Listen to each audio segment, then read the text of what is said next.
যে পয়সাটা পার্থ অর্পিতার ফ্ল্যাটে জমা হচ্ছিল, অগুন্তি বাগানবাড়ি ফ্ল্যাট কেনা হচ্ছিল, সেগুলো বাংলার জনগণ একটা সময় দেখেছে। পার্থ অর্পিতা জেলে কেন দিদি?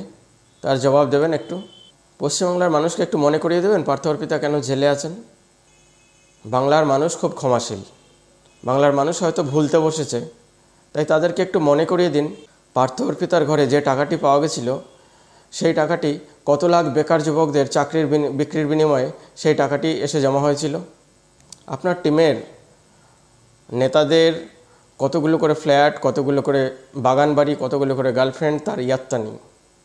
প্লিজ দিদি একটু মনে করিয়ে দিন, তাহলে আপনার ছাত্রনেতা যিনি অভিজিৎবাবুর বিরুদ্ধে দাঁড়িয়েছেন তাকে ভোট দিতে আমাদের একটু সুবিধা হয়।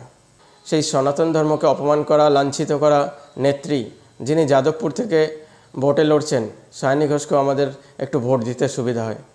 ভিডিওটি ভালো লাগলে লাইক করবেন, সাবস্ক্রাইব করবেন, শেয়ার করবেন। ধন্যবাদ।